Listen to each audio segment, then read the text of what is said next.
আসসালামু আলাইকুম।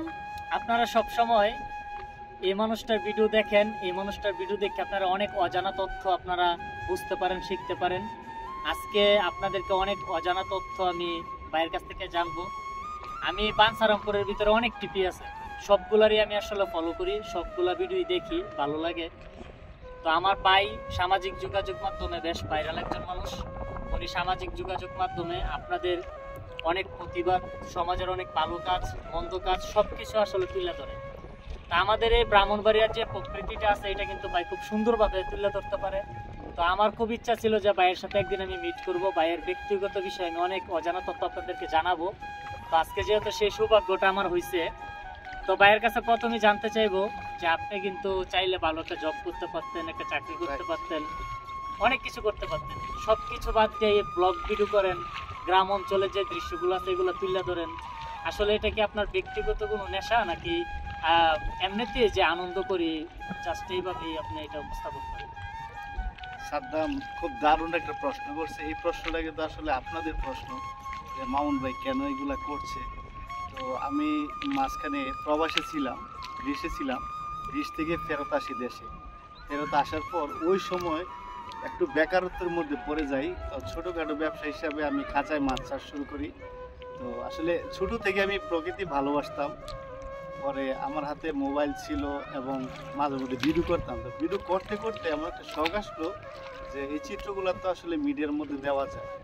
তখন মাথায় আসলো যে সংস্কৃতি তুলে ধরলে আরও আরেকটা বিষয় হচ্ছে, আমি যখন প্রবাসে ছিলাম মিস করতাম যে আমাদের গ্রাম বা আমাদের ব্রাহ্মণবাড়িয়া, ঢাকা বিভিন্ন অঞ্চল দেখলে, নিউজগুলি দেখলে প্রাণ জুড়াইতাম।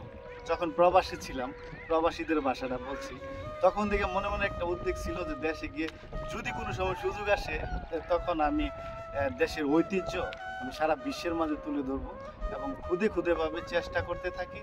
তো সুবীর ভাইয়ের সুবাদে আসলে ঠিক করোনার সময় আমি ব্রাহ্মণবাড়িয়া টিভিতে সাংবাদিক হিসেবে যোগদান করি। তারপর থেকে সাংবাদিকতার পাশাপাশি আমার পেজটি শখবশত উঠানো শুরু হয়েছিল আর এখন তা অবধি করে আসছি।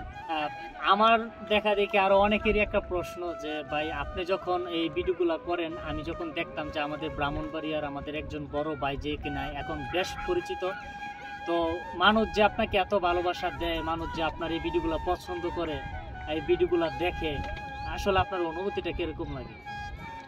এটা তো আমার সর্বোচ্চ পাওয়া যে আমি ছোট ছোট ক্ষুদ্র ক্ষুদ্র বিষয়গুলি আমাদের গ্রাম অঞ্চলের অনেক কিছু তুলে ধরতে পারি।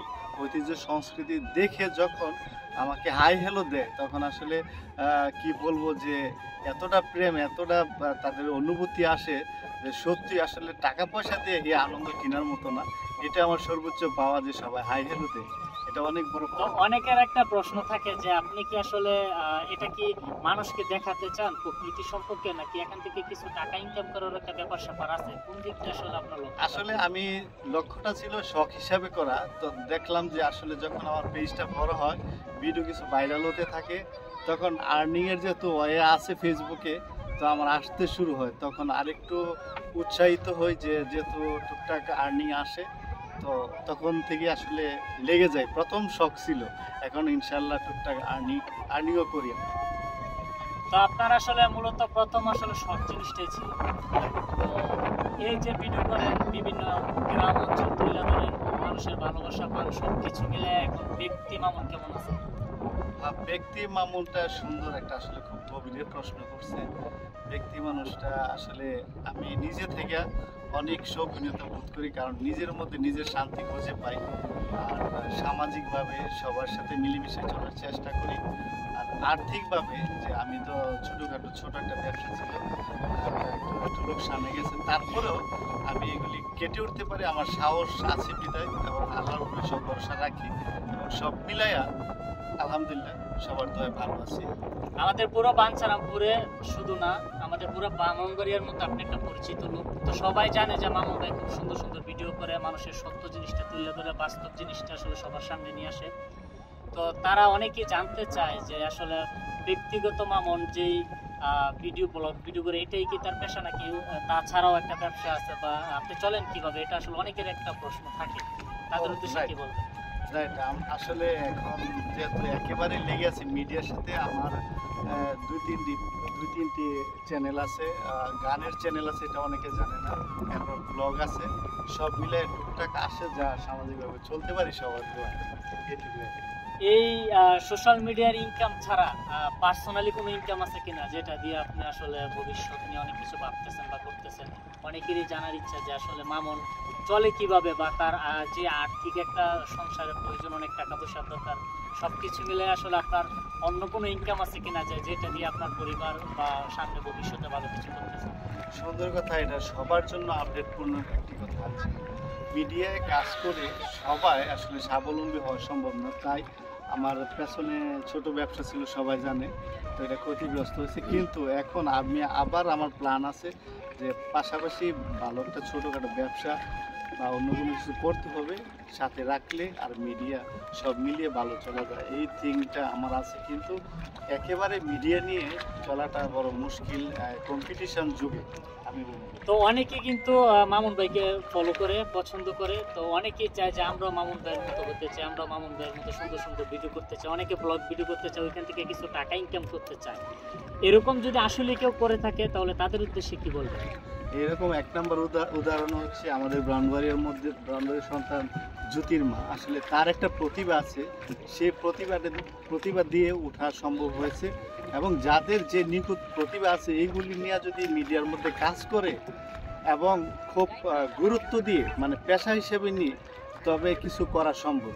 আর হালকার উপরে আসলাম আর গেলাম এইভাবে কোনো কিছু আশা করা যায় না, কারণ এই যে মিডিয়ার পিছনে অনেক সময় দেওয়া লাগে, অনেক সময়, কতটা সময় দিলে যে সাফল্য আসে তা একমাত্র আমি মনে করি জ্যোতির্মার মতো যারা আছে ভাইরাল তারা জানে। তো ভাইরাল জিনিসটা অনেক পরে আসে, কিন্তু এর আগে অনেক কষ্ট করতে হয় আর কি। যাই হোক দর্শক, আপনাদেরকে আজকে মামুন ভাইয়ের ব্যক্তি বিষয়, আপনারা জানেন যে সোশ্যাল মিডিয়াতে এক মামুন, ব্যক্তি মামুন হচ্ছে আরেক মামুন, তো দুই মামুনকে আপনাদের মাঝে তুলে ধরলাম। তো ভাই আসলে খুব ভালো মনের একজন মানুষ, আমার অনেক দিনের ইচ্ছা ছিল ভাইয়ের সাথে একটু আড্ডা দিব, মজা করব, তো ফাইনালি আজকে সেটা হয়ে গেছে। তো মামুন ভাই অনেক ভালো মনের একজন মানুষ। খুশি হলাম যে জানতে আমার পার্সোনালিটি অনেক কিছু আপনারা জেনে ফেলছেন, যে আসলে সাদ্দাম যে এত আসলে মানে চালাক চতুর, অনেক জ্ঞানী, সে এত সুন্দর সুন্দর প্রশ্ন করছে, এটা আমি কিন্তু আসলে কল্পনা করি নাই।